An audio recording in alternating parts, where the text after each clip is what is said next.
उनको 2 मिनट के लिए हमारे इस अपने कर्म योगी पथ से इस महान यज्ञ के रचयिता प्रणेता जिन्होंने बताया और सिखाया कि यज्ञ केवल आहुतियां करना ही नहीं है, यज्ञ का मतलब है संगतिकरण। हमारे समाज का कम से कम संगतिकरण हो, इकट्ठा हो, लोग आए, अच्छी बात सुने। दान का मतलब होता है अपनी कमाई हुई, न जाने कितना हम धन चोरी चमारी झूठ फरेब से न जाने कैसे कैसे आयों से हम धन कमाते हैं, उसी में से कुछ अंश, दसवांश, सवांश, हजारवांश। ज्यादा बड़े आदमी अरबों कमा रहे हैं, सोचते बाप रे 1 करोड़ चला जाएगा, तो आपके मन के अंदर ये भ्रम पैदा हो जाता है। 1 हजारवांश ही अपने जीवन में धर्म के प्रति प्रवृत्त होने के लिए लगाना चाहिए मनुष्य को। जीवन में जब वो ऐसा समय आ जाए, जब वो ऐसी विशेषता हो जाए, तो उसका संगम होना चाहिए। आइए, हमारे बीच में महामानव श्याम साधु जी हैं, पर्यावरण प्रेमी है, पथ सेवी है और राष्ट्र का चिंतन करने वाले भी हैं। हम ज्यादा समय न लेकर के, क्योंकि काफी समय से इंतजार है उनको, हम चाहेंगे वो कुछ पहले बोले तब उनका माल्यार्पण कराएं। और यहाँ तो इनके माल्यार्पण करने वालों की संख्या बहुत है, तो मैं कहीं तखत न टूट जाए, ये हम सोच रहे थे। हाँ, जय हिंद, जय प्रभु की। बस यहाँ केवल एक माला से शुभारंभ चला दीजिएगा, उसके बाद वहीं जाएंगे। हमको भी ध्यान है कि ये तखत के ऊपर वो न हो गया है। देखिए, हम लोगों की एक मानसिकता है, पूरे देश की एक मानसिकता है, फलाने बाबा, फलाने नेता, फलाने अभिनेता। अरे बाबा, कुछ तो दिमाग से सोचो, तुम भेड़ बकरी है क्या? तो मैं ये कह रहा था कि केवल आप लोग भीड़ मत देखिए। कोई नेता है जिंदाबाद मुर्दाबाद, अरे कोई भिखारी है क्या है? अब कुछ अगर आपको कोई दे भी दे तो क्यों जिंदाबाद मुर्दाबाद करते हो? आदमी को देखो, कितने बड़े बड़े महात्मा और मठाधीश, लेकिन जो बाबा मुरारी का एक शुरुआती इसका काम हुआ, इस आदमी ने हमको पकड़ा। मां गंगा के लिए जो मैंने अनशन किया 49 दिन का, 49 घंटा न समझ लीजिएगा, 49 दिन का अकेले मैंने अनशन किया था 2008 में इसी लाइब्रेरी में, डिग्री कॉलेज चौराहे के मंदिर पर। उस समय हिंदुस्तान के सारे नेता कहां गए थे? कैलिफोर्निया गए थे, जापान गए थे। सारे बाबा लोग कहां गए थे? कितना बड़ा सवाल है। अरे आप लोग इस सवाल को उठा दीजिए तो बड़ों की बोलती बंद हो जाए। कहां थे अखबार वाले? कहां थे चैनल मीडिया वाले? कहां गए थे? मां गंगा हिंदुओं के लिए जीते जी, जन्म के पहले जीते जी और मरने के बाद भी गंगा काम आती है। गंगा और अग्नि 2 चीजें हैं, और भगवान सूर्य के हम आप दर्शन करते हैं। कहां थे ये? उस समय ये बाबा मुरारी हमसे मिलने को आया था। एक दिन उसकी हाजिरी तो हो गई,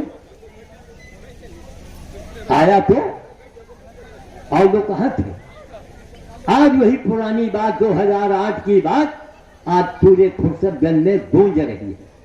और ये कैमरा चल रहा है, अब ये वीडियो बनके YouTube पर जाएगा। इसको देखो क्या दिमाग में है। ये बाबा, वो बाबा, ये बाबाएं, किया क्या है उसने? पहले ये देखो क्या किया। आज वही मुरारी ने हमें एक सुझाव दिया था, कितने साल बीत गए। मैं चाहता हूं भारत सरकार इन बातों पर ध्यान दे, इसलिए कि अगर देश को बचाना है, वरना हवन और बन, अगर आप बन माने पेड़ को लगाना, अगर आपने हवन को महत्व नहीं दिया, भीड़ दिखा लो, चलो भैया इसको बनाने कोई आगे ये बाबा मुरारी के दिमाग में बात आई और आज वही बाबा मुरारी सामने घूम रहे हैं। आपके निगाह में, नेताओं के निगाह में ये बहुत मामूली सा बाबा है, लेकिन इस बाबा ने जो आवाज उठाई है, जो हमसे मांग किया है कि वन और हवन की अगर अनदेखी की गई तो हमारा देश नष्ट हो जाएगा। लाखों आदमी बिना ऑक्सीजन के मरा है कोरोना काल में, आप देख रहे हैं, जान रहे हैं। क्या भेड़ बकरी आप अपने आप को समझते हैं क्या? अरे मनुष्य हो, ये मत देखो राने बाबा, उनके पास हवाई जहाज है। कौन बाबा, कौन हवाई जहाज? उसका काम देखो। आज श्याम साधु वर्ल्ड को, पूरी दुनिया को ललकार रहा है अपने कर्मों के बल पर। कर्मों के बल पर सारे बाबा, सारे नेता मां शुक्र बटुए जा रहे हैं, उनको जलन हो रही है। अरे हमारी बातों को दुनिया की सारी भाषाओं में, हमारी बातों को, जो हमारा संदेशा है, दुनिया के सारी भाषाओं में सरकार को छपवा करके पूरे विश्व में फैला देना। क्यों काम किया है? कितने दिन? बचपन से, और 84 साल का मैं बूढ़ा हूं। 84 में मैं चल रहा हूं। हमारे संगी साथी, नाता गोता, रिश्ता सब मर गया। मैं अकेला बचा हूं। एक श्रीमती जी रहे, वो भी पिछले साल चली गई। तो काम को देखो, काम को महत्व दो। इसलिए मुरारी के कार्यक्रम में हम सबको छोड़ करके हम भाग के आते हैं यहाँ पर। और अभी 10 तारीख को जो आपके यहाँ का कार्यक्रम 10 तारीख को शुरू हुआ था ना, 10 तारीख को मैं रायबरेली में लाइव पर मैंने बोला। लाइव तो मतलब जानते हैं ना आप लोग, तो सुनते होंगे। लाइव इंटरनेट पर हम रात में 9 बजे से 10 बजे तक बोले और फुर्सतगंज के बारे में बोले। यहाँ कई लोगों से कहा कि भैया 10 बजे जब कार्यक्रम समाप्त हो जाए तो उसी माइक के आगे उसको लगा देना। क्यों? उत्साह बढ़ाओ। अरे अमेठी जिले में ये फुर्सतगंज इतना बड़ा गांव है, इतना बड़ा, लेकिन काम इसका अजूबा है। क्यों अजूबा है? आप यही लोग बताओ। ये बाबा मुरारी ही बता दे कि ये चमत्कार क्यों होता है। अमेठी जिले का बागर का एक छोटा सा गांव है, क्यों होता है? इसका सिर्फ एक कारण है, ये बाबा जमीन से जुड़ा हुआ है। अन्न का त्याग किए नंगे पैर चलता है, निस्वार्थ काम करता है। और इसने मंदिर क्या बनाया?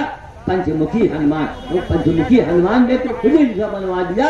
और जहां पंचमुखी हनुमान को याद रखो, कोई आपके घर में संकट हो, मुसीबत हो, परेशानी हो, आप पंचमुखी हनुमान का एक फोटो मंगा के और दरवाजे लगा दो। दरवाजे खाली फोटो लगा दो तो आप देखिएगा कुछ राहत मिलेगी। और वही फोटो में आप गेहूं, आटा, रोटी, मूली, बैगन, जो आपके यहाँ गाजर जो भी हो छुआओ और जाके बदलन का दे। और उसके बाद 3 महीने के अंदर अगर कोई चमत्कार ना हो तो हमको फोन मिलाओ और कम से कम 100 गाड़ी तो हमको एक साथ में देना। मैं सुनने को तैयार हूँ। और अगर आपका काम बनता है तो आप इस बात का प्रचार करो। हमको नहीं कि बाबा जी के, ये तो इन लोगों का बड़प्पन है। बाबा जी समाज में आप ये घास फूल की माला मैं क्यों पहनता हूँ? ताकि पूरी दुनिया को एक मैं संदेश दे सकूं। फूलों की माला मत पहनो। फूलों भगवान के लिए बनाया गया है। फूल को, इस फूल को बचाओ और होली में रंग बनवाओ। 1 रुपए का रंग इतना सा गरीब बच्चों को मिल जाए है? हजारों मन फूल भगवान के नाम पर, नेताओं के नाम पर बर्बाद किया जाता है हमारे देश में। किस बात से आप महान अपने आप को कहते हैं? अरे महान काम करना पड़ेगा। और काम करने वाला ही जब बोलेगा और गर्जना करेगा। मैं अभी रात में अगर 9 बजे पहुंच गया तो मैं अपने लाइव पर फिर वहीं बोलूंगा जाके। काम बोलता है आदमी का। इसलिए आप लोग जुड़िए, अपने लोगों से कहिए, इन बातों को फैलाइए कि बाबाओं को, काम को देखो। आप ये मत देखो बाबा मुरारी को नंगे पैर है, श्याम साधु 150 रुपये के चप्पल पहने हैं, स्कूटर से चल रहे हैं। अरे हमारे लिए हवाई जहाज भी वो है, छोटा है, समझिए। मैं नहीं कहता हूं, ये दुनिया चाहती है। एक बंबई का सेठ रोटी बनाने का मशीन लगवा दिया। कितना? 50 लाख रुपया खर्चा करके। उसका नाम है शांतिलाल प्रजापति।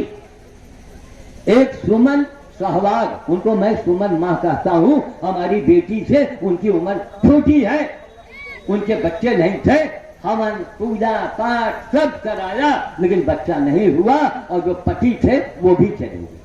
उस महिला ने जहर खाने के लिए सोचा, लेकिन हनुमान जी ने देखा कि अरे ये सुमन पूरी दिल्ली, पूरी हरियाणा और पूरे पंजाब के लिए एक मिसाल बन जाएगी। तो हनुमान जी के देखिए काम, अभी आज जो घटना घटी है मैं वो भी बताऊंगा, सत्य घटनाओं को जरूर सुना करो।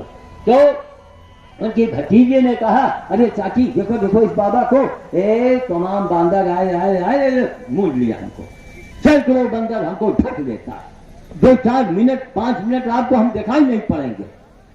तब उन्होंने बड़े ध्यान से देखा, फिर हमारा नंबर ढूंढा, फिर हमसे संपर्क किया, और आज वो सुमन माँ, हमने माँ का दर्जा दिया है, वो 2.5 लाख का महीने में बंदरों, कुत्तों, गधों, गैयों के ऊपर खर्च कर रही है, कबूतरों के लिए, सारे पशु पक्षी के लिए 2.5 लाख का महीना। इतने बड़े घर की महिला है वो। तब अब वो महिला यहाँ राम सिंह के गांव तक उसको हम लाए, कभी हुआ तो मैं यहाँ भी लेके आऊंगा। अच्छा ठीक है, तो मैं अभी फिर और आगे की बातें मैं फिर बताऊंगा, क्योंकि अब कार्यक्रम का समय हो रहा है, इसलिए आप लोग यहाँ से जुड़िए। ये पंचमुखी हनुमान है, कितनी कृपा करेंगे आप लोगों ने कभी सोचा नहीं होगा। और आपके पड़ोस में काली धाम है गतौरा में, जो डॉक्टर श्याम बाबा बैठे हुए हैं, वो भी एक जागृत जगह है। आप लोग वहां से जुड़िए और कुछ काम कीजिए जो हमारा संदेशा है। गाय गधा कुत्ता जो भी मिले, चिड़िया उड़िया, उसको कुछ खिलाइए। अब गर्मी का महीना है, पानी पिलाइए। आज सिंगरन के पूर्वा में चमत्कार हुआ है, अब उसको मैं इंटरनेट पर लाइव पर मैं लाइब्रेरी पहुंच के बोलूंगा, उसको आप घर बैठे सुन सकते हैं। सुनो और सीखो और कुछ करो, और नहीं ढोलक बजाइए, खाली ढोलक पीछे से ना भगवान मिल जाएंगे, कुछ काम करना पड़ेगा। क्यों? इस युग का नाम है कार्य युग, ये करो, है ना। इसलिए ये न समझो कि बाबा मोरारी के पास गाड़ी नहीं है, कि बड़ा बाबा नहीं है। अरे बाबाओं का बाबा है, जो माँ गंगा के लिए केवल हनुमान जी ने इसी को भेजा, और बाबा लोग कहाँ गए थे, है ना। गंभीर बात। अरे फुर्सतगंज छोटी सी जगह, ये आवाज, ये वाणी, ये पूरे अमेठी को हिला देगी। ये बात अगर वहां तक जाएगी तो मैं वाणी को विराम देने के पहले मैं चाहता हूं कि कुछ सुनो और कुछ करो। अरे बाबा लोगों से जुड़िए, क्यों? ये जमीनी बाबा है। ये नहीं कि वो गाड़ी से उतर रहे हैं और हीटर में बैठे हैं और स्वामी जी, कोई स्वामी जी नहीं है। जो कर्म करे वही बाबा है, वही स्वामी है। तो मैं वाणी को विराम दूंगा, और इसके बाद मैं लाइब्रेरी जाके 9 बजे रात में हम अपनी बात को फिर कहेंगे। आप लोग कर्म करती रहिए, आप उसका चमत्कार देखिएगा। जय श्री राम, जय श्री राम, जय श्री राम। हमारे विशिष्ट अतिथि के रूप में हमारे महानायक, आज इनके जीवन में जितनी भी घटनाएं घटी है मेरे सामने घटी होती है। एक वो क्षण भी हमने देखा, एक ये क्षण भी हमने देखा। उन दोनों के जो बीच का क्षण होता है वही सबसे कठिन क्षण होता है। या तो नीचे गिर जाओ या तो ऊपर उठ जाओ, बीच में ही निर्णय लेना पड़ता है आदमी को। इसलिए अब हम ज्यादा कुछ न कह करके, हमारे बीच में हमारे श्यामू सिंह जी आए, काफी 1-2 बार लौट भी गए बेचारे। इनके अंदर भी बड़ा जज्बा है कुछ करने का, कुछ सहने का। श्याम साधु जी को बड़ा पसंद भी करते हैं, और हर उस आदमी के जीवन में वो बात होनी चाहिए, जो कर्मठ है वो जरूर पसंद करेगा। हम ज्यादा नहीं समय लेंगे, 10 मिनट का समय चाहिए श्यामू जी से, कि अपना 10 मिनट का समय अनमोल इस क्षेत्र की, फुर्सतगंज क्षेत्र की जनता सामने रखें। आदरणीय श्री श्यामू जी। श्याम के लिए नहीं बोलेंगे तो कौन बोलते? हम लोगों का सौभाग्य। पहले सर्वप्रथम माँ के तुल्य जैसी हमारी माताएं, पिता तुल्य बुजुर्ग जो बैठे हैं, युवा साथी हैं, सबसे निवेदन है कि सामने आके बैठ जाइए। और श्याम साधु जी के विषय में क्या कहूं। श्याम साधु जी तो विदेशों में सम्मानित किए गए हैं। ये बड़े हर्ष का विषय है कि फुर्सतगंज कस्बे में अमेठी के बॉर्डर पे बना एक कस्बा फुर्सतगंज, जो स्वतंत्रता संग्राम सेनानियों का स्थल रहा है, वहां पे श्याम साधु आए हैं। तो एक बार जोरदार तालियों से स्वागत करिए श्याम साधु जी का। और जिसके तत्वाधान में कार्यक्रम चल रहा है, श्री मुरारी बापू जी, जिन्होंने बहुत मेरी क्षमता के से अधिक मुझे सम्मान दिया, मंच पे बिठाया, उसके लिए मैं सादर प्रणाम करता हूं। आपके चरणों को प्रणाम करता हूं और चरणों की दोनों लोगों की बात कर रहा हूं, श्री श्याम साधु जी की भी और श्री मुरारी बापू की। आपकी चरणों को प्रणाम करता हूं, आपकी चरणों की धूल को प्रणाम करता हूं और धूल के हर कण कण को प्रणाम करता हूं। जैसे यहाँ पे इतनी महान विभूतियां हमारे बीच में आई, और साध्वी जी इस दिन राम की बात कर रहे थे, राम जी की बात कर रहे थी। वनवास प्रस्थान के समय केवट का संवाद चल रहा था। तो मैं आप लोगों से एक चीज बताना चाहूंगा कि राम जी जब तक अयोध्या में थे तो श्री राम कहलाए, और जब 14 वर्ष का वनवास काट के आए तो मर्यादा पुरुषोत्तम भगवान श्री राम कहलाए।